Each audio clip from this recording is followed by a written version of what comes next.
बहुत बुरी खबर सुनाई तुमने शाही। लियू होठ बींचकर कह उठी। ज्यादा तकलीफ हुई सुनकर?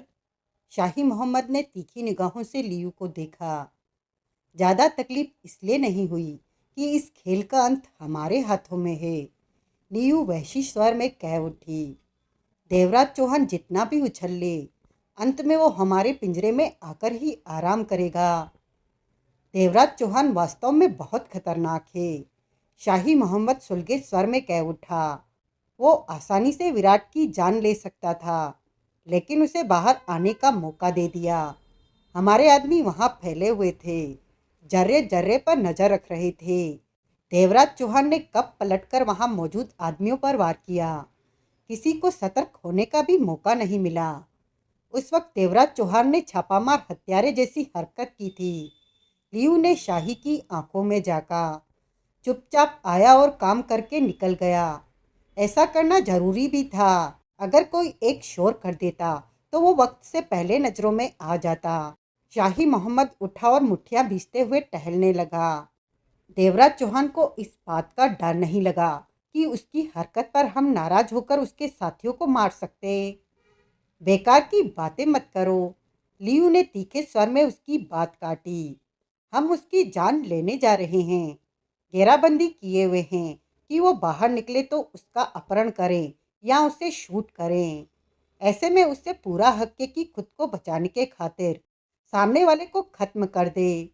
अगर मौका मिले तो तुम क्या सोचते हो कि वो अपने साथियों को बचाने के खातिर अपनी गर्दन कटवा देगा? नहीं, कोई भी समझदार इंसान अपनी गर्दन आगे नहीं करेगा। उसने जो किया उसे वो ही करना चाहिए था। शाही मोहम्मद गहरी सांस लेकर रह गया। सच में देवराज चौहान अपने आप में बहुत कुछ है। मैंने लाशों को देखा है। पुलिस वहां थी, फ्लड लाइटों में अपनी कार्रवाई पूरी कर रही थी। ऐसा लग रहा था जैसे दरिंदे ने मारा हो उन सबको। शाही मोहम्मद बोला। देवराज चौहान को तुमने दरिंदे से कम कैसे समझ लिया? लियू गंभीर स्वर में बोली। हम तो लियू, शाही मोहम्मद ने एकाएक कहा, इन हालातों में देवराज चौहान वहां भी जाना पसंद नहीं करेगा जहां वो रहता है। उसके मन में शंका होगी कि कहीं हम लोगों को उसके ठिकाने का पता न चल जाए। सही कहते हो, देवराज चौहान वहां नहीं जाएगा। लियू ने सिर हिलाया। सीधी सी बात है कि वो अपने किसी भी पहचान वाले की जगह पर नहीं जाएगा। उसे हमारे वहां पहुंचने का खतरा होगा। उसके साथ रुस्तम राव भी है, लियू कह उठी। यही तो मैं कहना चाहता हूँ, शाही मोहम्मद ने सिर हिलाकर कहा। उसके साथ रुस्तम राव है। रुस्तम राव ही उसे कहीं ले जाएगा जहां वे रह सके, आगे के कामों को अंजाम दे सके। वे होटल में भी ठहर सकते हैं। मैं अभी अपने आदमियों को कहता हूँ कि वो होटलों को चेक करे, रुस्तम राव के पहचान वालों के घरों को भी चेक करे। इतना आसान नहीं है देवराज चौहान की गर्दन तक हाथ ले जाना। लियू ने सोच भरे स्वर में कहा। फिर भी कोशिश करने में क्या हर्ज है? तुम अपने आदमियों को इस भागदौड़ के लिए कह दो। शाही मोहम्मद उठकर फोन की तरफ बढ़ गया। इस वक्त रात के 11:30 बज रहे थे। 5 मिनट बाद शाही मोहम्मद वापस आ बैठा। लियू गहरी सोचों में नजर आई। क्या सोच रही हो लियू? देवराज चौहान के बारे में। लियू बरबस ही मुस्कुराई। वो रुस्तम राव के साथ बाहर कैसे निकल आया? हर तरफ हमारे आदमी फैले थे। उलझा देने वाली है ये बात। मत भूलो कि वो हिंदुस्तान का माना हुआ डकैती मास्टर है, शाही मोहम्मद बोला। फंसे हुए रास्तों से निकलने में मास्टर है। मेरे ख्याल से वहां से निकल आना उसके लिए मामूली काम रहा होगा। उसी पर लियू उठ खड़ी हुई। आओ शाही, जगमोहन से मिल लूं। देखूं तो सही कैद में वो कैसा नजर आता है। जगमोहन खुद को कैद में फंसा पाकर सुलग रहा था। पास की कोठरियों में कैद सोहनलाल बाकेलाल राठौर थापर का सहारा था। उसे कि वे सब मिलकर यहाँ से निकलने का रास्ता निकाल सकते हैं। दिन में एक बार उन्हें खाना दिया जाता था। तब एक आदमी 4 थालों को उठाकर लाता था और 2 गनमैन साथ होते थे। वे तीनों न तो किसी से बात करते थे और न ही किसी बात का जवाब देते थे। एक गनमैन सावधानी से चाबी घुमाकर लोहे की सलाखों वाला दरवाजा खोलता, तो खाने वाला खाने का थाल भीतर सरकाकर पहले वाला थाल बाहर करता। तब दरवाजे को ताला लगाकर दूसरे का दरवाजा खोला जाता। वे सब इतने सतर्क रहते कि लापरवाही से किसी तरह का मौका मिलने की उम्मीद न के बराबर थी। कैद में आते ही उनसे हथियार और मोबाइल फोन ले लिए गए थे। अब उन्हें एक ही बात का इंतजार था कि यहाँ से निकलने का किसी तरह का मौका मिले। वो बातों में व्यस्त थे। जगमोहन को सबसे ज़्यादा फिक्र देवराज चौहान की हो रही थी कि शाही मोहम्मद और लीव उस पर हाथ डाले बिना चैन नहीं लेंगे। उन्हें मालूम था कि दोनों ही खतरनाक और इरादे के पक्के थे। वो सब कैद में थे, रुस्तम राव ही आज़ाद था और इन हालातों में वो अवश्य देवराज चौहान के साथ होगा। तभी उनके कानों में कदमों की आहटें पड़ने लगी। उनकी बातें रुक गई। कोई आ रहा है। एक से ज़्यादा लोगों के कदमों की आवाज़ें। थापर कह उठा, कोई बुरी खबर हमारे पास न आ रही हो। सोहनलाल के होठ बिच गए। जगमोहन का दिल धड़क उठा। तभी आने वाले पास आकर रुक गए। वो शाही मोहम्मद और लियू थे। हेलो जगमोहन, लियू प्यार भरे स्वर में बोली। तुम्हें देखने, तुमसे बात करने का दिल कर रहा था। कैसे हो? जगमोहन की आंखों में कहर के भाव और होठों पर शांत मुस्कान उभरी। बहुत अच्छा हूँ, वो तो मैं देख ही रही हूँ, लियू ने पहले वाले स्वर में कहा। तुमने कभी सोचा था कि तुम मेरी कैद में आ फंसोगे? मैं तो इतना ही जानता हूँ कि कभी भी कुछ भी हो सकता है, जगमोहन ने कहा। पहले से तुम खूबसूरत हो गई हो। मेरी तारीफ करने का शुक्रिया। लियू खुलकर मुस्कुराई। मुझे खुशी है कि तुम्हें मेरी खूबसूरती का ध्यान रहा। तुमने पाकिस्तान में हमें बहुत तगड़ी चोट दी, बहुत नुकसान किया हमारा, शाही मोहम्मद कठोर स्वर में बोला। तुम भी कैसी बातों में पड़ गए शाही? लियू जगमोहन को देखते हुए व्यंग्य से कह उठी। कभी नुकसान, कभी फायदा तो चलता ही रहता है। क्यों जगमोहन? ठीक बोला, गलत तो नहीं कहा? गलत नहीं कहा।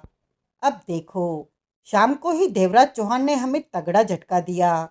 नुकसान हुआ, परंतु हमारे माथे पर शिकन तक नहीं। क्या हुआ? जगमोहन के दांत बिच गए। सोहनलाल ने सिगरेट सुलगाकर कस लिया। बाकीलाल राठौर अपनी कोठी के दरवाजे की सलाख थामे गुस्से से भरी सुर्ख आंखों से लीव और शाही मोहम्मद को खा जाने वाली निगाहों से देख रहा था। बताना तो शाही। देवराज चौहान और रुस्तम राव को हमने रुस्तम राव के फ्लैट पर घेर लिया था। इस तरह कि वो बाहर निकले और हमारी कैद में आए या गोलियों का निशाना बने। शाही मोहम्मद एक एक शब्द को चबाकर कह उठा। हम अभी तक समझ नहीं पा रहे हैं कि कैसे दोनों फ्लैट से ही नहीं, अपार्टमेंट से ही बाहर आ गए। जब उन्हें फ्लैट में देखा था तो वहाँ कोई भी नहीं था। हमारी निगाहों में आए बिना वो इस तरह बाहर नहीं आ सकते थे। फिर तुम दोनों को वड़ के रख दावांगा, एकाएक बाकेलाल राठौर गला फाड़कर चिल्ला उठा। दोनों की निगाह बाकेलाल राठौर पर गई। इसे क्या हुआ? शाही एकाएक कड़वे स्वर में कह उठा। जिस तरह पिंजरे में बंद शेर दहाड़ते हैं, उसी तरह कुत्ते भी भौंकते हैं, लियू तीखे स्वर में कह उठी। मारे को बाहर निकालो, तब हम थारे को वड़वड़ के बतायो कि कुत्तों कैसो भोको हो। बाकेलाल राठौर दरिंदगी भरे स्वर में कह उठा। थारो शक्लो तो मारे को चुहियो जैसो लगो हो। झूठ बोलना बुरी बात है, सोहनलाल ने टोका। वाकई ये किस कदर खूबसूरत है और तुमने इसे चुहिया कहा। मारी गुरदास वाली के सामने तो यह पानी भरो हो, इसे तो हम वड़ दो। शाही मोहम्मद और जगमोहन की नजरें मिली। देवराज चौहान और रुस्तम राव वहां से निकल गए।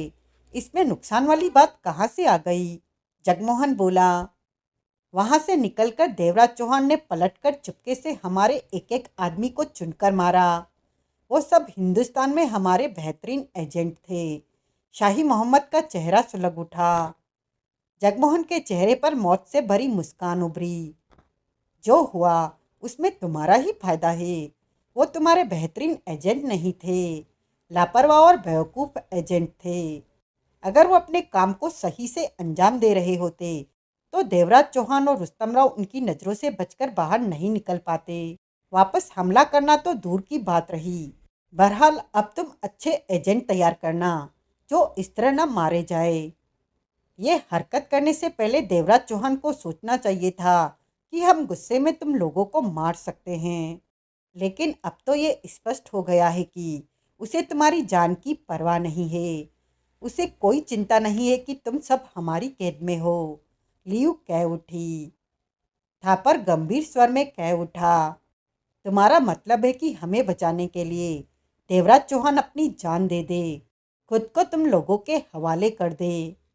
तो नहीं, ऐसा करना चाहिए उसे। ऐसा करके उसे क्या मिलेगा? मौत। लियू फुपकार उठी। अपनी जान देकर वो तुम चारों को बचा लेगा। देवराज चौहान ने ऐसा किया तो वो सबसे बड़ा बेवकूफ़ होगा। जगमोहन बोला, हमें बचाकर वो मर जाए, ये नहीं होगा। हम लोगों में दोस्ती और अपनापन बहुत है, परंतु एक के लिए दूसरा जान दे दे, ऐसी बेवकूफ़ी कोई भी नहीं करेगा। हमें छोड़ने के बदले तुम लोग दौलत चाहते हो तो देवराज चौहान सारी दौलत दे देगा, अपना पर्स तक खाली कर देगा। जान देने की बात तो किसी तरह भी ठीक से नहीं बैठती। हिंदी फिल्मों में ये सब चलता है, हकीकत में इस बात को कोई मंजूर नहीं करता। लियू ने जहर बुझे स्वर में कहा, सुना शाही, सब सुन रहा हूँ। इन्हें जो एक वक्त का खाना दिया जाता है वो भी नहीं मिलेगा तो हिंदी फिल्में इन्हें पसंद आने लगेगी। हिंदी फिल्में इन्हें कैसी भी लगे, एक वक्त का खाना इन्हें देना मत भूलना। लियू व्यंग से हंसी। ये तब तक तो जिंदा रहेंगे ही जब तक इन्हें देवराज चौहान की मौत की खबर न दे दे। उसके बाद सोचेंगे कि इनका क्या करना है। चूहियो। बाकेलाल राठौड़ गुस्से से दहाड़ उठा।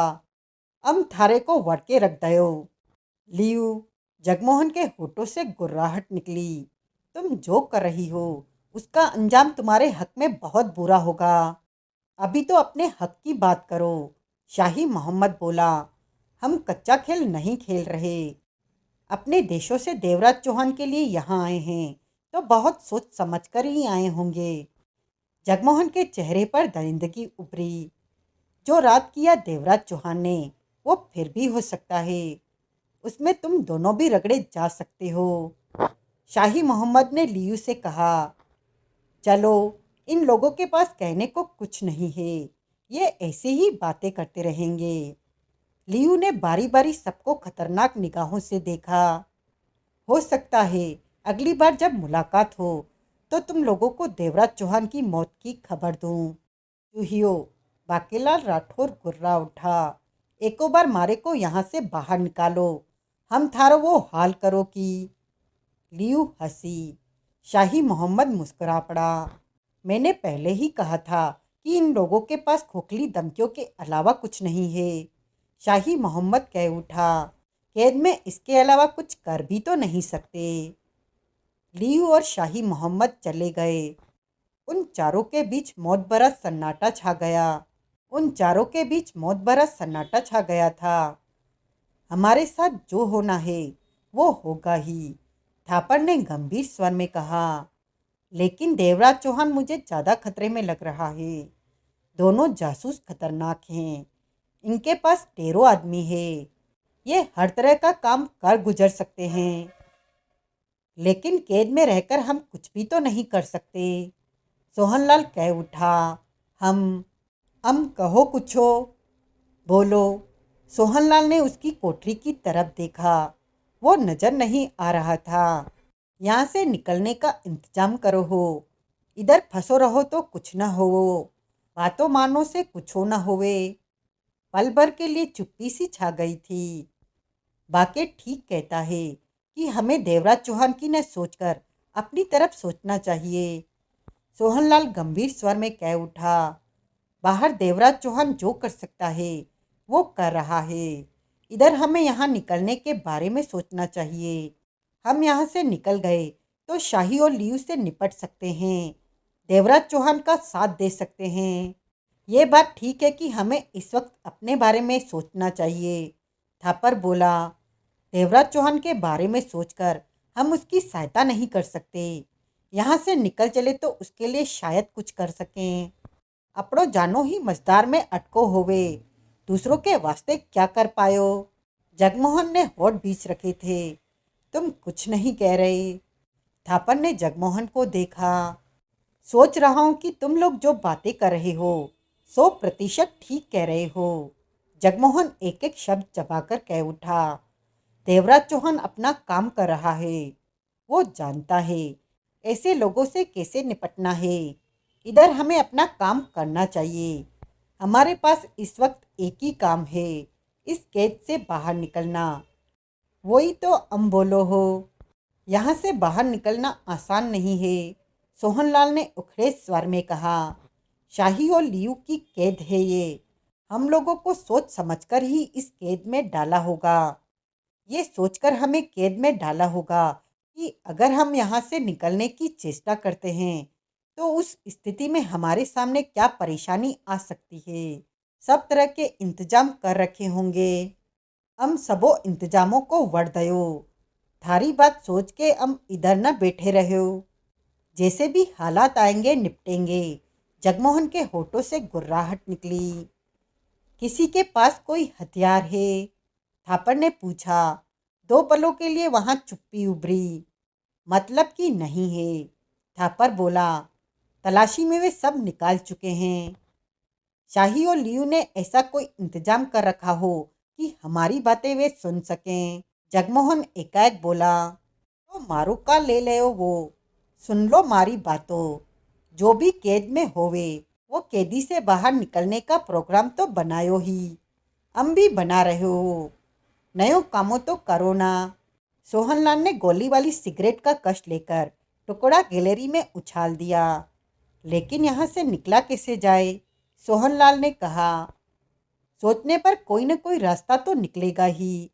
जगमोहन के होठों से खतरनाक स्वर निकला। देवराज चौहान की आंख सुबह 9 बजे खुली।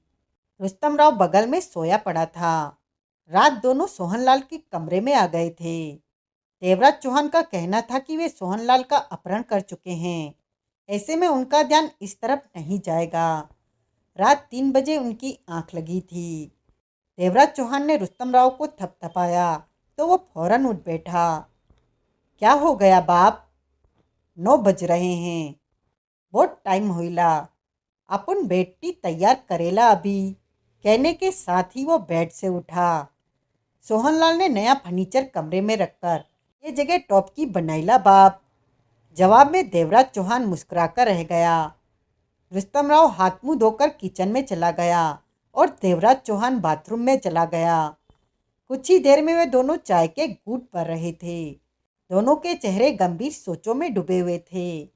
नीव और शाही अपने आदमियों की मौत पर बहुत कल्पा होगा बाप। हाँ, तकलीफ तो उन्हें बहुत हुई होगी, देवराज चौहान ने कहा। लेकिन हमारे सामने भी समस्या खड़ी हो चुकी है कि अब क्या किया जाए। लियू, शाही और उनके आदमी पर्दे के पीछे हैं। हमें नहीं मालूम कि वे कहाँ ठिकाना बनाए हुए हैं।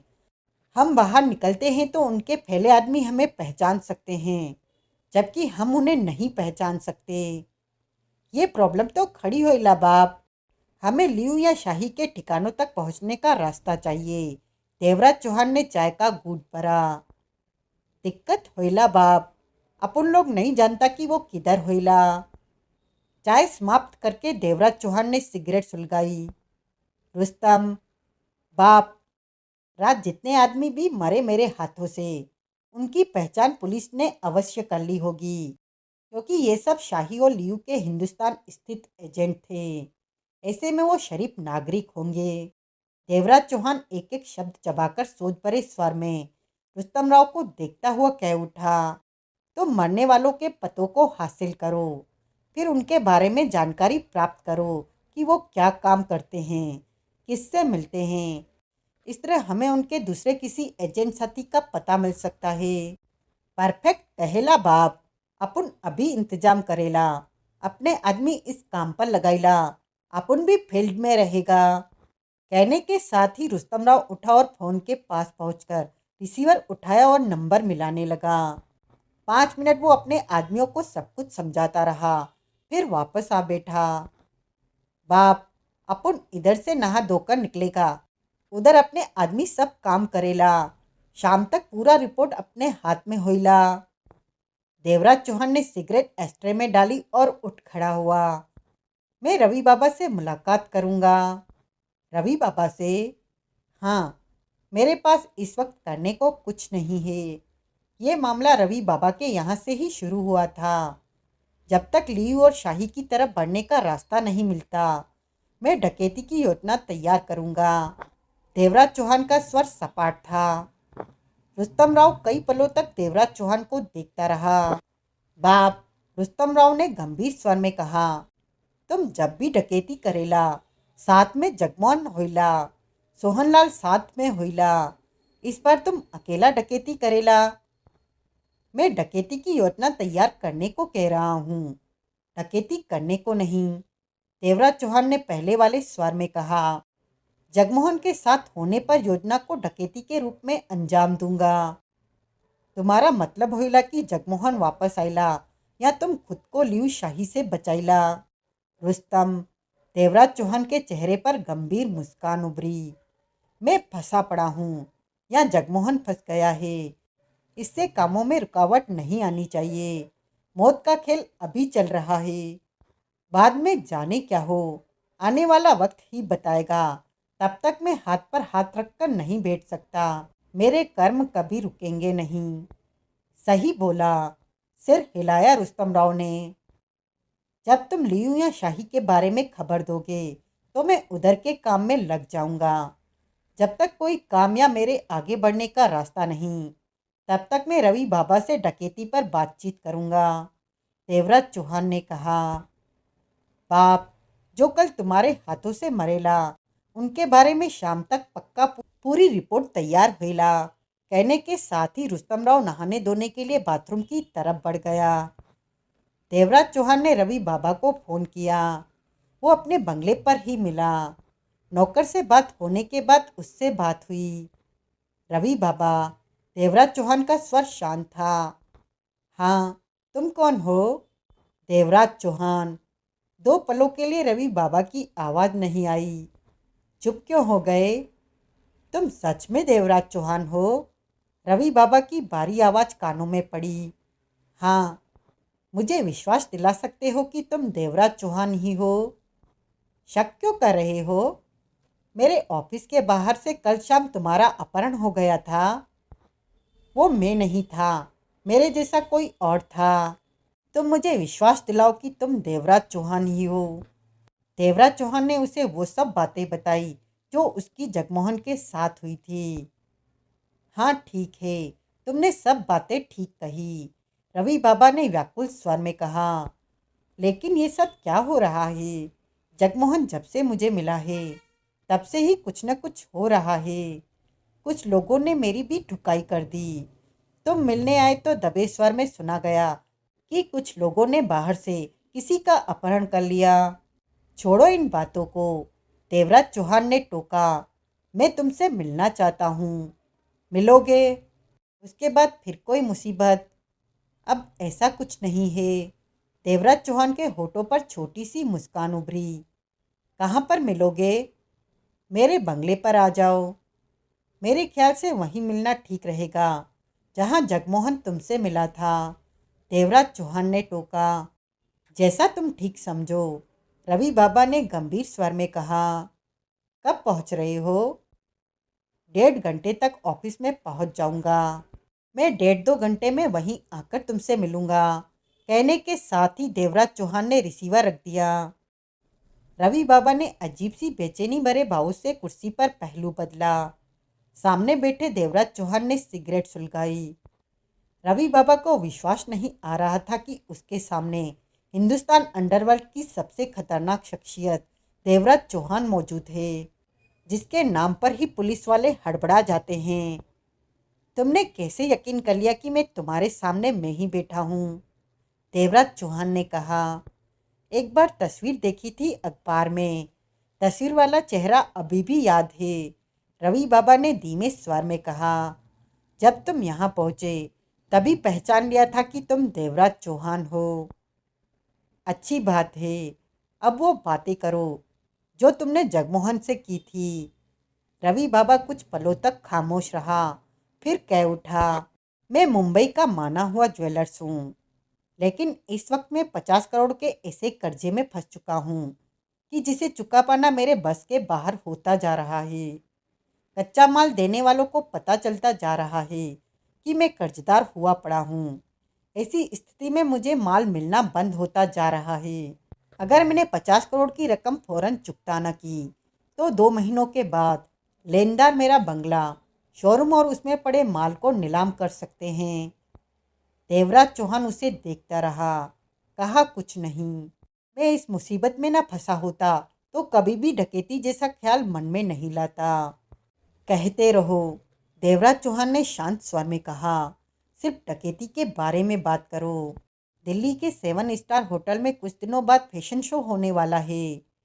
देश विदेश के मॉडल बेशकीमती हीरे जवाहरातों को पहनकर उनकी नुमाइश करेंगी। ये फैशन शो सप्ताह भर चलेगा। तब वहाँ पर देश विदेश के धन कुबेर मौजूद होंगे। वो 7 दिनों तक उन जेवरातों को देखेंगे, पसंद करेंगे। 8वें दिन होटल के हॉल में ही तगड़ी सुरक्षा के बीच उन गहनों को रखा जाएगा कि जिसे जो पसंद हो खरीद सकता है। तब एक ही जगह पड़े उन जेवरातों की कीमत कम से कम 20-22 अरब के आसपास होगी, ज़्यादा भी हो सकती है। उस वक्त उन जेवरातों की डकैती की जा सकती है। कहने के साथ ही रवि बाबा ने एक साथ कई बार व्याकुलता से पहलू बदला। शाही मोहम्मद कुर्सी पर बैठा कुछ कागजों को देख रहा था कि फोन की बेल बजी। हेलो। शाही मोहम्मद ने कागजों पर नजरें टिकाए रिसीवर उठाया। शाही मोहम्मद, मैं सुखदेव ओबराय बोल रहा हूँ। तुम? शाही मोहम्मद की निगाह कागजों पर से हटी। तुम तो रवि बाबा नाम के ज्वेलर्स पर नजर रख रहे थे। जी हाँ। रवि बाबा 10 बजे बंगले से निकलकर शोरूम जाने की अपेक्षा अपने ऑफिस में पहुंचा और घंटे भर बाद ही वहां देवराज चौहान आ गया। शाही मोहम्मद के कानों में सुखदेव ओबराय की आवाज़ पड़ी। शाही मोहम्मद चौंक कर कुर्सी से खड़ा हो गया। देवराज चौहान को पहचानने में कोई गलती तो नहीं हुई? शाही मोहम्मद के होठों से निकला। कोई गलती नहीं हुई। वो अभी भीतर गया है तो मैंने आपको फ़ोन कर दिया। वहीं रहो। देवराज चौहान बाहर निकले तो मुझे फ़ोन करना। 15-20 मिनट में बाकी लोग तुम्हारे पास पहुंच रहे हैं। कहने के साथ ही शाही मोहम्मद ने लाइन काटी और दूसरी जगह का नंबर मिलाने लगा। उसका चेहरा सख्त हो चुका था। बेचने के लिए जेवरातों को कितने दिन रखा जाएगा? देवराज चौहान ने पूछा। 3 दिन तक। देवराज चौहान के चेहरे पर सोच के भाव उभरे। वहाँ के सुरक्षा इंतजाम 4 लोगों के हवाले किए गए थे। उन चारों में एक मैं भी हूँ। मैं तुम्हें बता सकता हूँ कि अरबों के जवरातों की हिफाजत के लिए कहाँ कहाँ क्या इंतजाम किए गए हैं। रवि बाबा ठिठका, कुछ हिचकिचाया, फिर बोला, लेकिन इतना बता दो कि अगर सब काम ठीक रहा तो उस स्थिति में मुझे क्या मिलेगा? क्या चाहते हो? तुम तुम ही बता दो। मैं फंसा पड़ा हूँ। लेन देन में सौदेबाजी तो करूँगा नहीं। तुम जो कहोगे वही मिलेगा। मुंह खोलो। रवि बाबा चुप रहने के पश्चात धीमे स्वर में बोला, 2 अरब के जेवरात दे देना। ठीक है। डकैती सफल रही। सब ठीक रहा तो तुम्हें 2 अरब के जेवरात मिल जाएंगे। देवराज चौहान ने शांत स्वर में कहा। किसी मौके पर फंस गए तो मेरा नाम बीच में नहीं आना चाहिए। रवि बाबा ने सूखे होठों पर जीभ फेरी। नहीं आएगा। देवराज चौहान के होठों पर शांत सी मुस्कान उभरी। तुम उस होल का नक्शा बताओ और वहाँ के सुरक्षा के इंतजामों को अच्छी तरह बताओ। इस तरह बताओ कि तुम्हारे बताने की कोई चीज़ बाकी न रहे। उसके बाद इस बारे में मुझे भी तुमसे ज़्यादा सवाल न करने पड़े। याद रखना, तुम सुरक्षा के जो इंतजाम बताओगे उन्हीं के आधार पर ही डकैती की योजना बनेगी। बताने में कोई भी चीज़ तुमसे छूटनी नहीं चाहिए। तुम तुम बाद में मुझे 2 अरब के जेवरात दे दोगे न? रवि बाबा कह उठा। अपनी बात से पीछे तो नहीं हटोगे? तुम्हें मुझ पर विश्वास होना चाहिए। मैंने सुना है कि तुम धोखा नहीं देते। तुम गलत सुना है, देवराज चौहान ने टोका। मैं धोखा देता हूँ, उन्हें देता हूँ जो मुझे धोखा देते हैं, मेरे से गड़बड़ी करते हैं। तुमने 2 अरब के जेवरात लेने को कहा है तो वो तुम्हें मिलेंगे, बशर्ते कि डकैती सफल रहे और तुम कोई चालाकी धोखाधड़ी न करो। तुम्हारी तरफ से सब ठीक रहना चाहिए। मैं मैं क्यों धोखा करूँगा तुमसे? रवि बाबा के होठों से निकला। तुम उस होल का नक्शा, आने जाने वाले रास्तों और सुरक्षा इंतजामों के बारे में। तभी फोन की बेल बज उठी। रवि बाबा ने रिसीवर उठाया। बाबा साहब, बाहर गड़बड़ है। उसके कानों में अपने आदमी की आवाज़ पड़ी। क्या? रवि बाबा की आंखें सिकुड़ गई। देवराज चौहान की निगाह रवि बाबा पर थी। अभी अभी एक कार आकर रुकी है, उसमें से 4 लोग उतरे, 5वां कहीं होगा। वो उनके पास पहुंचा। उसने चारों को इशारा करके बताया कि वो देवराज चौहान की कार है। उसके बाद, 1 मिनट बाबा साहब, 2 कारें और यहाँ आ पहुंची हैं। उसमें से 10 लोग नीचे उतरे हैं। पहले वाले में से 2 उनके पास जा रहे हैं। आवाज़ आनी बंद हो गई। रुक क्यों गए? मैं उन्हें देख रहा हूँ। रुकिए। कई पलों की चुप्पी के बाद रवि बाबा के कानों में आवाज़ पड़ी। उनसे बातें करने के बाद अब वे इधर उधर फैलते जा रहे हैं कि पोजीशन ले सकें। उनमें आधे तो शरीफ दिखाई दे रहे हैं और आधे छटे हुए बदमाश। मेरे ख्याल में उन्हें देवराज चौहान के बाहर निकलने का इंतजार है। रवि बाबा के होठ बिछ गए। वो देवराज चौहान को देखने लगा। बाबा साहब, तुम कहाँ से बोल रहे हो? मोबाइल से। अपनी कार में बैठा हूँ मैं। वहीं रहो, फोन मत काटना। रवि बाबा ने कहने के पश्चात देवराज चौहान को देखा। तुम्हारे काम की खबर है क्या? देवराज चौहान की आंखें सिकुड़ी। रवि बाबा ने शब्दों को चबाते हुए सब कुछ बताया। तुम्हारा आदमी अभी भी लाइन पर है? हाँ। रिसीवर दो, मैं बात करूँगा। कहते हुए देवराज चौहान ने हाथ आगे बढ़ाया। देवराज चौहान से बात करो, कहने के साथ ही उसने रिसीवर देवराज चौहान की तरफ बढ़ाया। रिसीवर लेकर देवराज चौहान ने बात की। कुल कितने लोग हैं? 15। तुम्हें पूरा विश्वास है कि वो मेरे लिए ही बाहर हैं? हाँ। जिस ढंग से उन्होंने तुम्हारी कार को देखा, बातें की, बार बार उनकी नज़रें तुम्हारी कार की तरफ उठ रही। लेकिन मेरे पीछे पीछे तो यहाँ तक कोई नहीं आया। फिर वे लोग यहाँ कैसे पहुँच गए? उन्हें कैसे पता चला कि मैं यहाँ हूँ? कुछ क्षणों की खामोशी के बाद उधर से आवाज़ आई। मैं इस बारे में यकीन के साथ कुछ भी नहीं कह सकता। मेरे ख्याल में कोई बाबा साहब पर नज़र रख रहा होगा, किसी ऐसे ही मौके के लिए कि तुम मिलो और ये लोग तुम्हें घेर लें। यही बात है। देवराज चौहान का स्वर सख्त हो गया। तुम्हें मालूम है कि वे लोग कहाँ कहाँ पोजीशन लिए हुए हैं? कहाँ पोजीशन लिए हुए हैं? हाँ, मेरे सामने ही उन्होंने पोजीशन ली है। 1-2 को छोड़कर अधिकतर की पोजीशन जानता हूँ। मुझे उनकी एक एक की पोजीशन बताओ। देवराज चौहान के स्वर में सर्द भाव आ गए। कैसे बताऊं? मैं इमारत के मुख्य द्वार से बाहर निकलूं तो किस किस दिशा में, किस तरफ है? देवराज चौहान उससे 10 मिनट बात करता रहा। उसके बाद रिसीवर रख दिया। देवराज चौहान और रवि बाबा की नज़रें मिली। रवि बाबा के चेहरे पर परेशानी और उखड़ेपन के भाव आए हुए थे। क्या हुआ? देवराज चौहान के चेहरे पर सख्त सी मुस्कान उभरी। होना क्या है? रवि बाबा उखड़े स्वर में बोला। मुझे तो लगता है कि तुम लोगों से मिलकर मैंने गलती की है। क्यों? तुम्हारा अपना ही कोई मामला फंसा हुआ है। कुछ लोग तुम्हारे पीछे हैं। तुम जहाँ भी जाते हो वो वहाँ पहुँच जाते हैं। तुम्हें उठा ले जाना चाहते हैं या मारना चाहते हैं।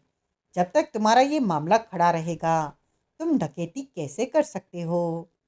देवराज चौहान के चेहरे पर बराबर मुस्कान छाई रही। पुराना मानो तो एक बात कहूँ, पहलू बदला रवि बाबा ने। कहो। बेहतर होगा कि जो लोग तुम्हारे पीछे हैं पहले उनसे निपट लो। इन हालातों में मैं तुम्हारे साथ ठीक तरह से काम नहीं कर पाऊंगा। उस दिन भी जगमोहन के जाने के बाद कुछ लोगों ने यहाँ आकर मेरी तगड़ी ठुकाई की। मैं नहीं चाहता हूँ कि फिर मेरी ठुकाई हो। वो मेरी जान भी ले सकते हैं। मालूम नहीं तुम लोगों का क्या झगड़ा है। फिक्र मत करो, अब मैं इन लोगों से निपट कर ही तुमसे बात करूंगा। देवराज चौहान की आवाज़ में क्रूरता आ गई। कल मैं दिल्ली जा रहा हूँ, रवि बाबा ने बेचैन स्वर में कहा। वहाँ के सुरक्षा कामों पर नजर डालनी है।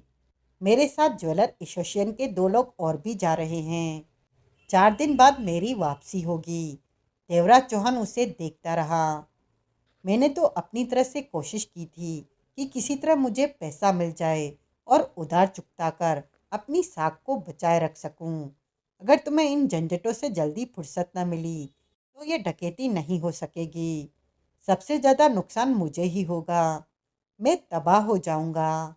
कोशिश करूंगा कि अपना मामला निपटाकर डकैती की तरफ ध्यान। मेरे ख्याल में तुम्हारे पीछे लगे लोग तुम्हारी जान लेना चाहते हैं या फिर कुछ और। मेरी जान ही लेना चाहते हैं। अगर तुम मारे गए तो। रवि बाबा देवराज चौहान को देखने लगा। तुम्हारा क्या गया, जान तो मेरी गई। डकैती के लिए किसी दूसरे को तैयार कर लेना।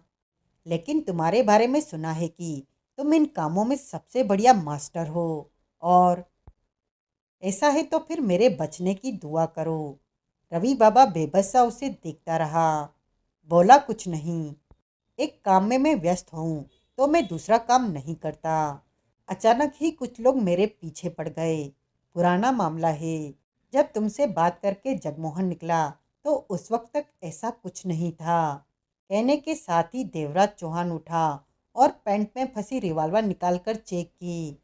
रवि बाबा ने सूखे होठों पर जीभ फेरी और रिवॉल्वर को देखने लगा। तुम निकल जाओ, देवराज चौहान ने सर्द स्वर में कहा। क्या? रवि बाबा के होठों से निकला। यहाँ से चले जाओ।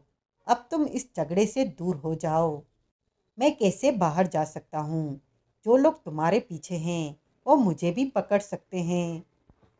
अब वो मुझे पहचान चुके हैं। मेरे ख्याल कुछ देर भीतर ही रहूं तो ठीक रहेगा। बाद में यहाँ से। मेरे जाने के बाद अगर वो भीतर आ गए तो कम से कम आज तुम्हें शूट कर देंगे। रवि बाबा ने पुनः सूखे होठों पर जीभ फेरी। मैं आज ही दिल्ली जाने का प्रोग्राम बना लेता हूँ। जो मन में आए करो। बेहतरी यही है कि मेरे जाने के बाद अपना ऑफिस बंद करके किसी पहचान वाले के ऑफिस में जाकर बैठ जाना।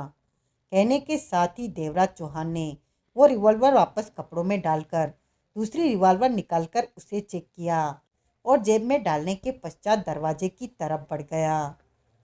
मेरे ख्याल में अब तुमसे मुलाकात नहीं होगी, रवि बाबा ने गंभीर स्वर में कहा। देवराज चौहान ने ठिठक कर उसे देखा और शांत मुस्कान के साथ बोला, हो भी सकती है और नहीं भी। इसके साथ ही दरवाजे से बाहर निकल गया। देवराज चौहान ने इस बिल्डिंग के प्रवेश द्वार से बाहर कदम रखा। दोपहर का 1 बज रहा था। सूर्य की धूप में सिर से पांव तक पूरी तरह भीग गया। आंखें चुंधिया सी गई। उसने आंखें मिचमिचाकर धीरे धीरे हर तरफ नजर घुमाई। सब कुछ सामान्य नजर आया, परंतु वो जानता था कि कुछ भी सामान्य नहीं है। आंखों में दरिंदगी मचल रही थी और चेहरा पत्थर की तरह सख्त हुआ पड़ा था। वो आगे बढ़ा। पार्किंग में खड़ी अपनी कार की तरफ न जाकर दूसरी तरफ बढ़ा। उधर एक पेड़ था जिसकी छाया के नीचे भी 2 कारें खड़ी थी। उसके पास 2 व्यक्ति खड़े बातों में व्यस्त थे। उन्होंने देवराज चौहान को पास आते देखा भी, परंतु वो बातों में लगे रहे। उनके करीब पहुंचकर देवराज चौहान ठिठका। दोनों ने देवराज चौहान को देखा। देवराज चौहान के चेहरे पर क्रूरता भरी मुस्कान आ ठहरी। इस बार भी तुम लोगों को शाही मोहम्मद ने ही भेजा है या फिर लियू ने? दोनों चौंके। उन्होंने फुर्ती के साथ जेबों में हाथ डाले। तब तक देवराज चौहान के हाथ में रिवॉल्वर आ चुकी थी। 2 बार ट्रिगर दबा। फायर की तेज आवाजें हुईं। गोलियां सामने खड़े दोनों व्यक्तियों की छातियों में लगी। वे वेग के साथ कार से टकराते हुए नीचे जा गिरे। उसी पल फुर्ती से देवराज चौहान पीठ की तरफ पलटा और ट्रिगर दबाया। उधर पुरानी नीली कार की ड्राइविंग सीट पर बैठा व्यक्ति देवराज चौहान का निशाना लेने जा रहा था कि गोली उसके चेहरे के चीथड़े उड़ा गई। इसके साथ ही बाईं तरफ रिवॉल्वर का रुख करके गोली चला दी। उधर एक व्यक्ति कार के बोनट पर ब्रीफकेस खोले पहले से ही खुद को व्यस्त दर्शा रहा था, परंतु देवराज चौहान के हरकत में आते ही उसने रिवॉल्वर निकालकर निशाना लेना चाहा, परंतु तब तक देवराज चौहान द्वारा चलाई गोली उसके कंधे में जा घसी थी। वो चीखकर नीचे जा गिरा। उसके साथ ही देवराज चौहान फुर्ती से कार की ओट में दुबक गया। उसी पल 4-5 गोलियां चली जो कि कार की बॉडी में जा घसी। जो छिपे थे वे अपनी जगहों से सावधानी से बाहर आने लगे थे। देवराज चौहान को एहसास था कि अभी 11 आदमी वहां मौजूद थे जो उसे शूट कर सकते थे, घेर सकते थे। दूसरी रिवॉल्वर भी देवराज चौहान के हाथ में आ गई थी। उसके कान आहटे सुनने की चेष्टा कर रहे थे, परंतु वो जानता था कि सीधे सीधे उसके पास कोई नहीं आएगा। मौत का खौफ उन लोगों को दूर रखेगा जो उसकी जान लेने के लिए यहाँ मौजूद थे। वो सब इस बात से अच्छी तरह वाकिफ थे कि किसका शिकार करने आए हैं। ये बात देवराज चौहान के लिए फायदेमंद थी। इस वक्त समूह बनाकर देवराज चौहान पर झपट पड़े तो देवराज चौहान 2 या 3 का निशाना ले पाता कि तब तक उसे भून दिया जाता। लेकिन अपनी जान सबको प्यारी थी। कोई भी उन 2-3 में अपनी गिनती नहीं करवाना चाहता था देवराज चौहान को खत्म करने के लिए। देवराज चौहान का चेहरा दरिंदगी से भरा पड़ा था। बिचे दांत, गालों की उभरी हड्डियां, आंखों में वहशी चमक। इस वक्त वो उस घायल शेर की तरह नजर आ रहा था जो कि दुश्मनों में गिरा था। मौत उसके सामने थी, लेकिन मरने से पहले वो 5-7 को लेकर मरना चाहता था। वहशी चमक से भरी आंखें हर तरफ घूम रही थी। गोलियां चलने के साथ लोगों की भागदौड़ और चीखों से भरी कुछ आवाजें अवश्य सुनाई दी थी, परंतु वे थम गई थी। तीखा सन्नाटा फैल गया था वहां। मिनट भर ऐसे ही बीत गया। पल और क्षण गुजरने लगे। देवराज चौहान को पूरी तरह से एहसास था कि कभी भी मौत से भरा तूफान इस शांति को तोड़ सकता था। रवि बाबा के आदमी ने यहाँ फैले लोगों की पोजीशन बता दी थी। ऐसे में अंदाजा लगा सकता था कि किस दिशा की तरफ कितने हैं और सावधानी से वे आगे भी बढ़े तो कहाँ तक आ पहुँचे होंगे। देवराज चौहान चाहता तो चुपके से यहाँ से निकल सकता था, परंतु अब उसे महसूस होने लगा था कि पानी सिर को पार करता जा रहा है।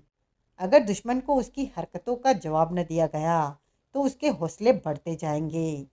रात की तरह अब भी वो 8-10 को शूट करके यहाँ से साफ बच गया तो शाही लियू के आदमियों पर उसकी दहशत और भी सवार हो जाएगी। उसके सामने पड़ने और उसका मुकाबला करने से वे हिचकेंगे। तभी देवराज चौहान के कानों में मध्यम सी आहट पड़ी। वो सतर्क हुआ। दांत और भी बिछ गए। उसकी गर्दन तुरंत हर दिशा की तरफ घूम गई। वो कार के पीछे दुबका हुआ था। ऐसे में हर तरफ वो स्पष्ट नहीं देख पा रहा था। बेआवाज सी आहट का एहसास देवराज चौहान को फिर हुआ। ये वहम नहीं था, कोई उसके पास आ रहा है।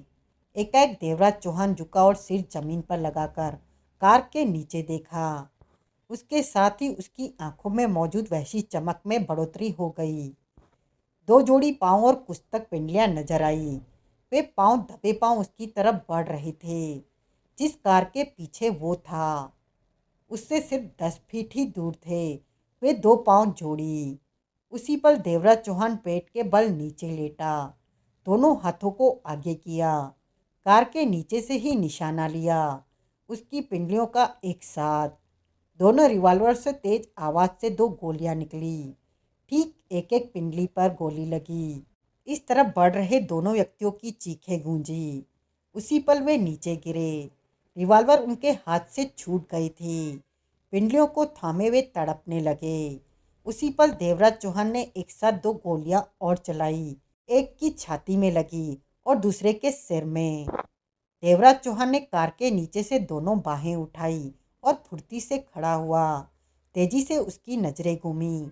तीनों दिशाओं की तरफ से चार आदमी रिवॉल्वर लिए उस तरफ दौड़ते आ रहे थे। बिना पल गवाए उसने एक के बाद एक दो फायर किए। दोनों गोलियां निशाने पर बैठी, परंतु उसी क्षण चार पांच फायर हुए।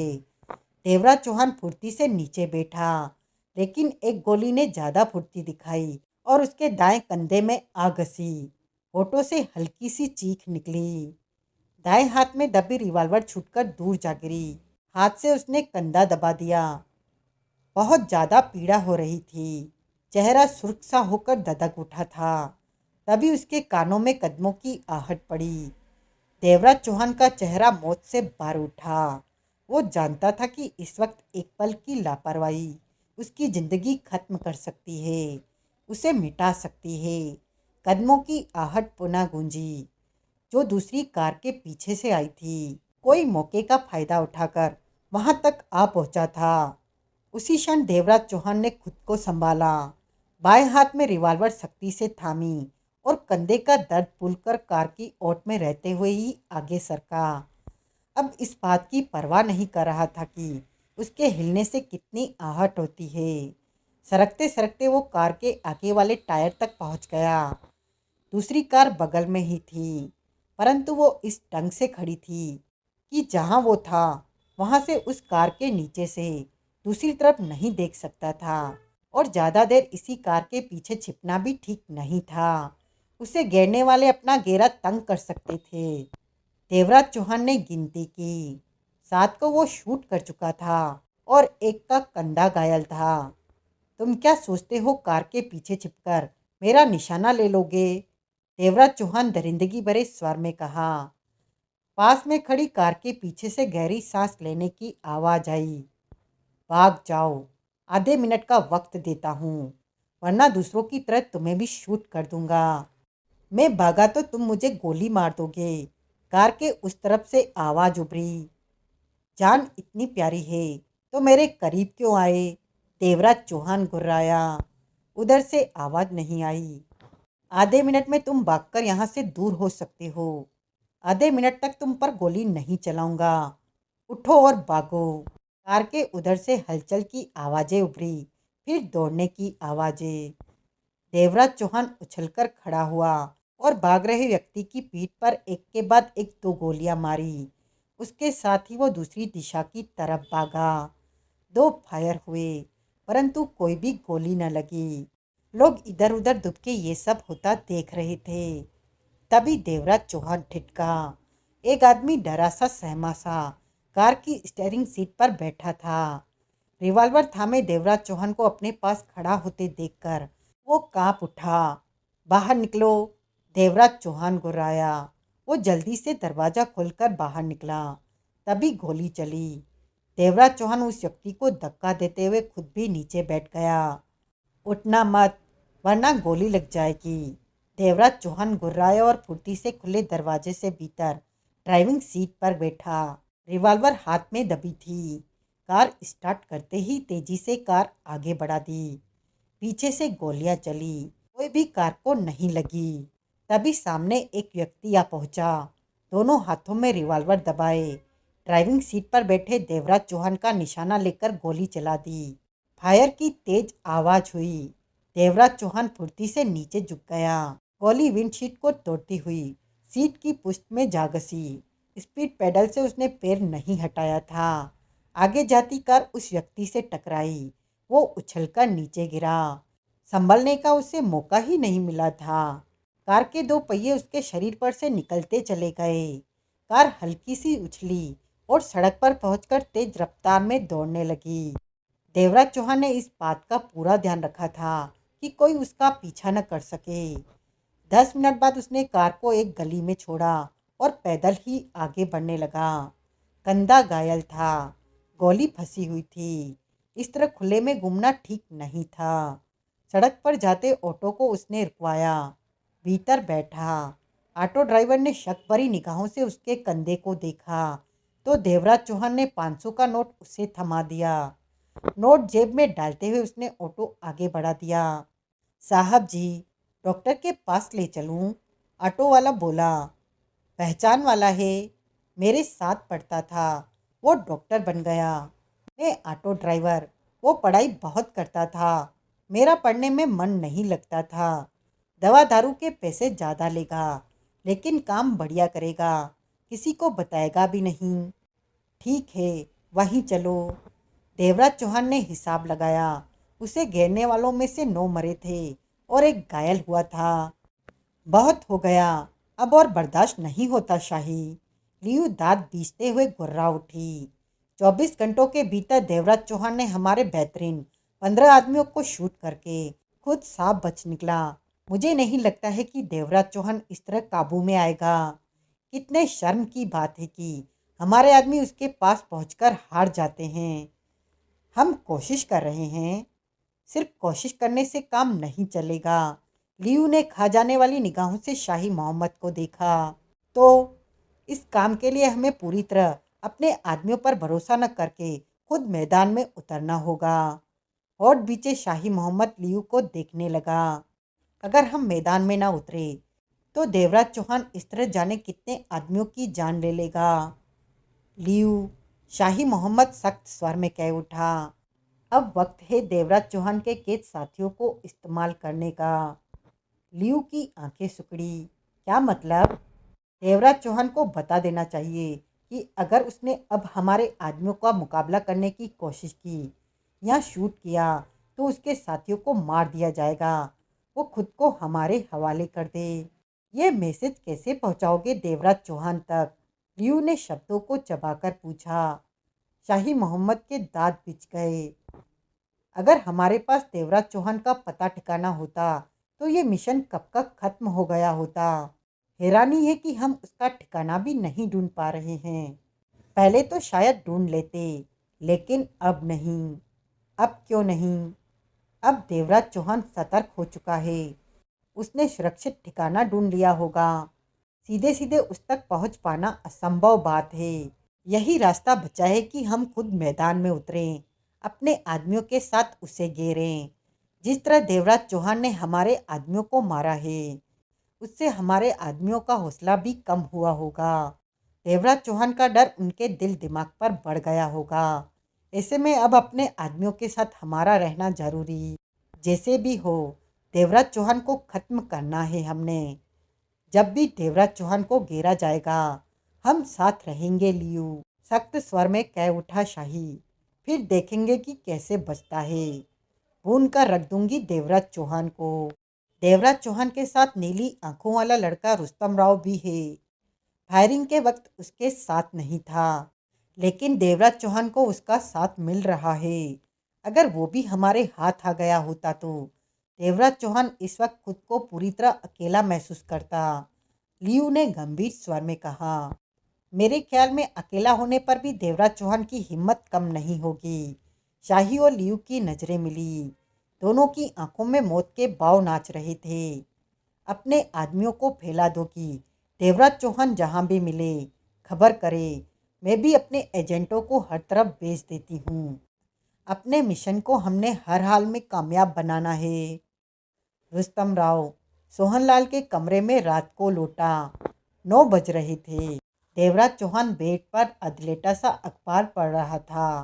कंधे पर बैंडेज हुई पड़ी थी। इस वक्त उसने बनियान और शर्ट पहन रखी थी। बेल होने पर उसने दरवाज़ा खोला। रुस्तम राव ने भीतर प्रवेश किया और दरवाज़ा बंद किया। ये क्या होइला बाप? रुस्तम राव की निगाह कंधे पर हुई बैंडेज पर पड़ चुकी थी। देवराज चौहान ने बताया, तुम मरता मरता बचेला बाप। फिर भी सौदा घाटे का नहीं रहा। देवराज चौहान के चेहरे पर छोटी सी मुस्कान उभरी। अपन समझेला नहीं बाप। 8 को शूट करके कंधे में सिर्फ एक गोली लगी है। लियू और शाही के आदमियों में अवश्य मेरा खौफ समा गया होगा, क्योंकि कल रात भी मैंने उनके कई आदमियों को मारा था। देवराज चौहान ने कहा। परफेक्ट कहेला बाप। ये बताओ कि कंधे का जख्म कितना गहरा होइला? गोली घस गई थी। जख्म तो है ही, लेकिन चलने फिरने में कोई परेशानी नहीं। चेहरे पर गंभीरता समेटे रुस्तमराव कुर्सी पर बैठ गया। पर वो लोग कैसे रवि बाबा के ऑफिस तक पहुंचेला? रवि बाबा के आदमी की बात सही है कि कोई रवि बाबा पर नजर रख रहा होगा कि मैं उससे मिलूं तो उन्हें फौरन खबर मिल जाए। और यही हुआ। मैं रवि बाबा से मिला और उन्हें खबर मिल गई। तुम उधर से बहुत बुरा बचेला बाप। देवराज चौहान ने सिगरेट सुलगाकर कस लिया। क्या खबर लाए बाप? कल जिनको तुम शूट करेला, अपन के आदमियों ने सबका पता करेला। कुछ सरकारी नौकरी में ऊंचे ओहदे पर होएला, कुछ बिजनेसमैन और कुछ नंबरी बदमाश होएला। रुस्तम राव ने कहा, सबके बारे में पता होइला बाप। एक पर अपन की नजर अटकेला। किसकी बात कर रहे हो? कल मरने वालों में सूरज सिंह नाम का आदमी होइला। वो तगड़ा बिजनेसमैन होइला। उसका पार्टनर सुखदेव ओबराय होइला। दोनों की तगड़ी दोस्ती होइला बाप। दोनों महीना महीना विदेशों में घूमता। टूरिस्ट बीमा पर दोनों चीन और पाकिस्तान में घूमेला। रुस्तम राव की निगाह देवराज चौहान पर थी। तुम्हारा मतलब है कि सूरज सिंह का पार्टनर सुखदेव ओबराय भी उसकी तरह एजेंट है? चांस तो पक्का नजर आयला बाप। देवराज चौहान के होठ बिच गए। सुखदेव ओबराय को चेक करेला क्या? क्या हर्ज है? देवराज चौहान ने रुस्तम राव को देखा। वो दिन में नहीं नजर आयला, बहुत बिजी होइला। तुम्हारा मतलब है कि रात को उससे बात की जा सकती है? रुस्तम राव ने जेब से मोबाइल निकाला और बात की। अपन होइला, क्या पोजीशन बनेला? रुस्तम राव, आवाज कानों में पड़ी। वो अभी अभी बंगले पर पहुंचा है। तुम नजर रखेला बाप, अपन फिर बात करेला। रुस्तम ने फोन बंद किया और देवराज चौहान से कहा, सुखदेव ओबराय अभी अभी अपने बंगले पर पहुंचेला बाप। दोनों की नजरें मिली। तुम्हारे ख्याल से उसे अभी पकड़ना ठीक होगा? हाँ बाप, सुबह भरोसा नहीं वो कब बंगले से निकला। अपन को ये पक्का नहीं होइला कि वो शाही लियू के लिए काम करेला। उसे टटोलना मांगता बाप। देख लेते हैं उसके घर में और कौन कौन है। देवराज चौहान ने पूछा। उसका बीबी और 3 बच्चे होइला। बंगले के गेट पर 2 गनमैन दिखेला। अपने आदमियों से कहो कि गनमैनों पर काबू पाले। लेकिन बाप, तुम्हारे कंधे में जख्म, तुम साथ हो, मुझे कोई परेशानी नहीं होगी। देवराज चौहान शांत भाव में मुस्कुरा पड़ा। 50 बरस का सुखदेव ओबराय मुंबई में सफल बिजनेसमैन माना जाता था। परिवार में 3 बच्चे और पत्नी थी। दौलत बहुत थी। सुख चैन था। परंतु 2-3 दिन से परेशान सा लग रहा था। आज तो कुछ ज्यादा ही परेशान था। जब वो बेडरूम में पहुंचा तो पीछे पीछे उसकी पत्नी भी आ गई। आप इतने परेशान क्यों रहते हैं? वो बोली। क्यों इतनी भागदौड़ करते हैं? सुखदेव ओबराय ने अपनी पत्नी को देखा, फिर दबे व्याकुल स्वर में कह उठा, नहीं समझ पा रहा हूँ कि इन दिनों क्या हो रहा है और क्या होने वाला है। हुआ क्या है? कुछ तो बताइए। वो पास ही कुर्सी पर बैठती हुई कह उठी। बहुत बुरी खबर है। सूरज सिंह को कल किसी ने गोली मार दी। सुखदेव ओबराय बेचैनी से कह उठा। क्या? वो हकी बकी रह गई। कल गोली मार दी और मुझे अब बता रहे हैं आप? हाँ, लाश अभी भी पुलिस के कब्जे में है। पुलिस तफ्तीश कर रही है कि उसे क्यों गोली मारी गई। उसके साथ और भी कई आदमी थे जिन्हें गोली मार दी गई। पुलिस मामले को समझने की चेष्टा कर रही है। वो अपने पति के परेशान चेहरे को देखती रही। सुखदेव ओबराय ने आंखें बंद कर ली। बात क्या है? एकाएक वो गंभीर स्वर में बोली। सुखदेव ओबराय ने आंखें खोलकर उसे देखा, फिर धीमे स्वर में बोला, सरला, तुम तो जानती ही हो कि मैं और सूरज सिंह दूसरे देश के लिए काम करते हैं। सूरज सिंह तो मारा ही गया। हमारा आराम, सुख चैन सब देश की गद्दारी करने के बदले मिला। अब कहना क्या चाहते हैं?